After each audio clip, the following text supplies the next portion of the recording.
ఇంతకు నువ్వెవరు వరసకు నాకెవరు మహేష్ డార్లింగ్ ప్రేమలేఖలు రాసే దగ్గర నుంచి మొదలైంది. చెప్పేటందుకు నేనెవరు ఇంతకు ముందెవరు. Hi hi hi hi hi first of all you know చాలా చాలా చాలా హ్యాపీగా ఉంది ఫేస్బుక్ త్రూ ఫ్యాన్స్ అందరినీ మీట్ అవ్వటం. అందులో నేను బెస్ట్ ఫ్యాన్స్ అని మిమ్మల్ని అందరినీ సెలెక్ట్ చేశారు. సో ఇప్పుడు మీ టైం. సో ఎవరు క్వశ్చన్ అడగాలనుకుంటున్నారు, ఏం క్వశ్చన్స్ అడగాలనుకుంటున్నారు, అంటే what you want know about మీ?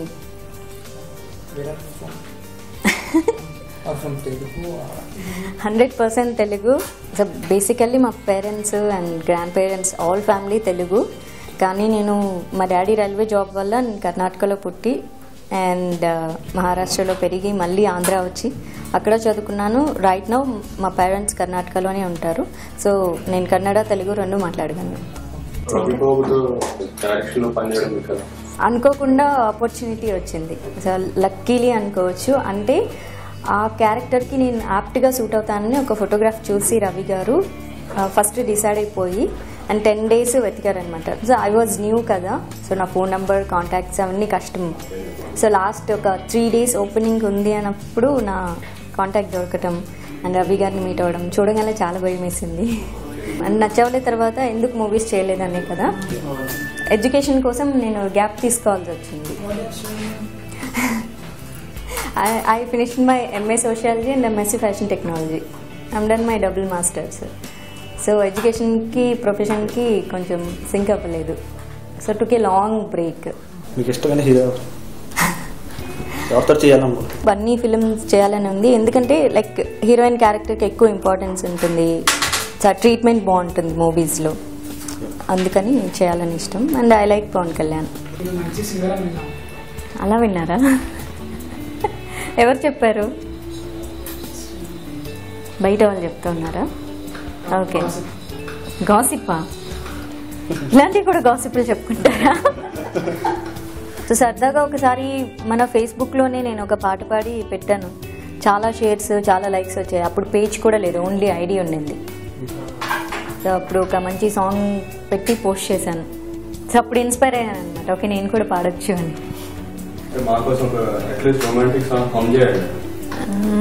ఇంతకు నువ్వెవరు వరసకు నాకెవరు అంతలా గుచ్చి గుచ్చి చెప్పేటందుకు నేనెవరు ఇంతకు ముందెవరు ఇంతలా నాకెవరు చెంతకు వచ్చి వచ్చి చెప్పిన వారే లేరెవరు.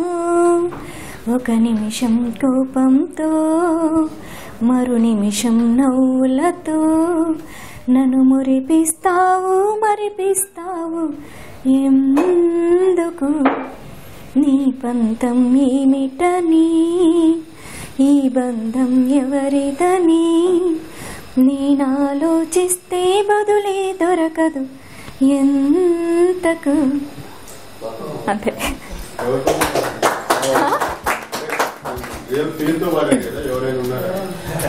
సినిమాలో అయితే నాని కోసం పాడాను, రియల్ లైఫ్లో ఇంకా ఎవరి కోసం పాడట్లేదు. నిక్ నేమ్ కాదు కానీ పెట్ నేమ్. యాక్చువల్లీ మా మమ్మీ నేను పుట్టినప్పటి దగ్గర నుంచి మధు అనే పిలిచేది. సో అనుకోకుండా నా పేరు మాధవి లత అని పెట్టారు. సో అలా సింక్ అయింది. సో అదే పెట్ నేమ్, అందరూ అలానే పిలుస్తారు.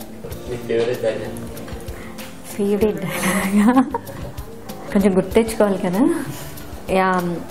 స్నేహితుడు ఆ మూవీలో నాని అడుగుతాడు కదా, నువ్వు ఎవరు, ఎక్కడి నుంచి వచ్చావు, నీకోసం బ్రేస్లెట్ అమ్మేశాను, చైన్ అమ్మేశాను, సంథింగ్ ఏదో చెప్తాడు కదా. అప్పుడు ఏం చెప్పాలి అనుకుంటున్నాను. చెప్తాను అనమాట. నేను ఎవరైనా అడుగుతున్నారు, ఏం చెప్పాలి సావి కమాన్ ఐడియా, ఏదో ఒకటి చెప్పు. నా పేరు సావిత్రి అండి, ముద్దుగా అందరు నన్ను సావి అని పిలుస్తారు. నేను ఒక కోరస్ సింగర్ని, నాకెవ్వరూ లేరు. ఒకసారి నా వాయిస్ బాగుందని కిరవాణి గారు నన్ను మెచ్చుకొని నన్ను మెయిన్ సింగర్గా ప్రమోట్ చేశారు. ఆ సంతోషంలో ఆనందంలో పార్టీ ఇద్దామని నా ఫ్రెండ్స్ అందరితో పబ్కి వెళ్ళాను. అక్కడ ఎవడో నేను తాగే డ్రింక్లో మొత్తం మంది కలిపేశాడు. ఆ విషయం నాకు తెలియక ఆ డ్రింక్ నేను తాగేశాను. ఆ తర్వాత ఆ మత్తులో మైకంలో నేను ఏం చేస్తున్నానో నాకే తెలియలేదు. తీరా కళ్ళు తెరిచి చూస్తే ఆ ఇంట్లో ఉన్నాను. ఆ తర్వాత ఏం జరిగిందో నాకు తెలుసు కదా. ఇది dialogue. It's been years. Good question కదా. ఇప్పుడు నా మెమరీస్ అన్ని బ్యాక్ వెళ్ళాలి. స్టేజ్ మీద స్కూల్ డేస్లో exactly any cultural event, any cultural program అంటే వితౌట్ మై పర్మిషన్, సో స్కూల్లో మా టీచర్స్ నా నేమ్ రాసేసేవాళ్ళు. అలా ఒకసారి 30 years ఇండస్ట్రీ పృథ్వీరాజ్ గారు సో నైట్ 9 o'clockకి షూటింగ్ స్టార్ట్ అయింది.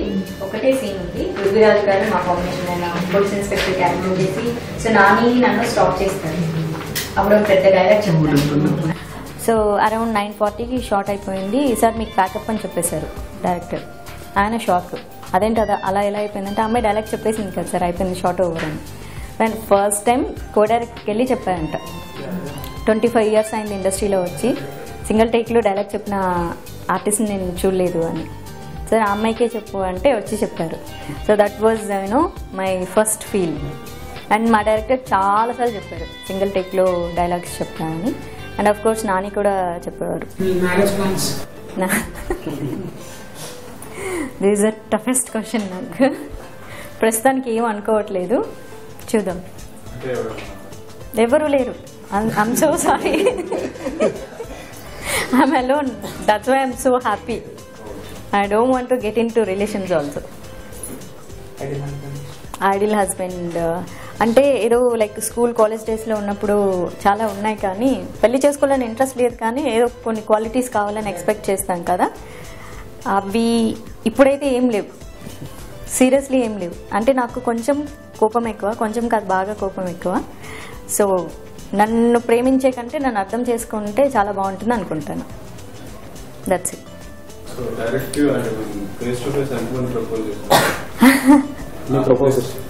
Proposals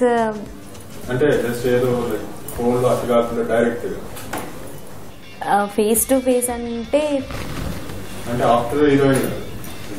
before face to face చేసే వాళ్ళు చాలా తక్కువ మంది ఉంటారు. అది స్కూల్ డేస్ నుంచి మొదలైంది. అంటే ప్రేమలేఖలు రాసే దగ్గర నుంచి మొదలైంది. నాకు ఎన్ని ప్రేమలేఖలు వచ్చాయంటే మా స్కూల్కి నా లైఫ్లోని మెమరబుల్ డేస్. ఇప్పుడు తలుచుకుంటే చాలా నవ్వు వస్తుంది, అప్పుడు చాలా భయం వేసేది. నాకు వచ్చిన ప్రేమలేఖలు నిజంగా ఎవరికి వచ్చిండవేమో. వీక్లీ 3 letters ఖచ్చితంగా వచ్చేది. ఒక్కసారి నా లైఫ్లో ఎప్పటికీ మర్చిపోలేని ఒక ప్రేమలేఖ స్టోరీ ఉంది. ఐ థింక్ అబ్బాయి పేరు మహేష్ అనుకుంటాను. ఇప్పుడు కన్నా అబ్బాయి చూస్తూ ఉంటే చూడు నీ పేరు గుర్తుపెట్టుకున్నాను. It's been like 10 years. ఓ మంచి ప్రేమలేఖ ఇచ్చాడు, వేరే వాళ్ళతో పంపించాడు, నా ఫ్రెండ్స్ ఆఫ్ ఫ్రెండ్స్తో. సరే ఏంటో సరే ఇంటికి వచ్చాక చదువుతాం కదా ఆబ్వియస్గా. సో ఓపెన్ చేసి చదివా. చాలా పొయిటిక్గా రాశాడు. కాకపోతే అందులో చదివిన లైన్స్ నాకు ఎక్కడో విన్నట్టుగా అనిపించింది.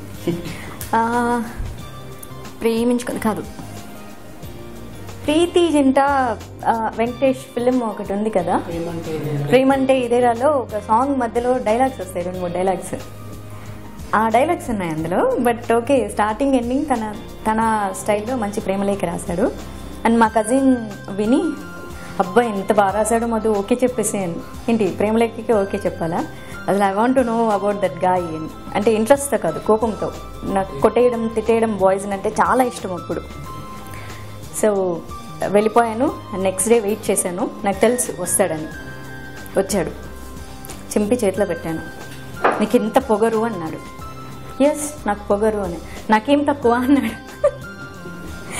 సిల్లీ క్వశ్చన్స్ భలే ఉండేవి అప్పుడు స్కూల్ అండ్ కాలేజ్ డేస్లో. నాకేం తక్కువ అంటే నీకేం తక్కువ లేదు, అన్నీ ఎక్కువే, అందుకే నువ్వు నాకు నచ్చలేదు అన్నాను. ఓ అంటే ఇప్పుడు గుర్తుపెట్టుకో, నువ్వు ఆర్ట్స్ గ్రూపు, నేను సైన్స్ గ్రూపు, సో నేను నీకంటే ఎక్కువ అన్నాడు. సిల్లీ ఫైటింగ్స్ అన్నాను కదా, అదే నేను చెప్తున్నాను, నేను తక్కువ కదా, నువ్వు చాలా ఎక్కువ కదా, సో నేను నీకు సెట్ అవ్వను, వెళ్ళిపోవాను. ఎంత పొగరు కదా నీకు, అన్నీ తక్కువ అని మరి ఎందుకు ఒప్పుకోవట్లేదంటే, ఏం చూసుకొని నీకు అంత పొగరని, నిన్ను చూసుకొనేరా అన్నాను. సో అక్కడ స్టోరీ అని. సో ఆ స్టోరీ నాకు ఇంకా బాగా గుర్తుంది. సో తన ఫేస్లో ఫ్యూజ్ అవుట్ అంత మాట అన్నాగా వెళ్ళిపోయాడు. I love to fight with guys అనమాట. అప్పుడు నాకు బాయ్సే పడేవాళ్ళు కాదు. చాలా బోల్డ్ అండ్ ప్రేమలోకి వెళ్ళి పాపం చెరిగిపోయాయి.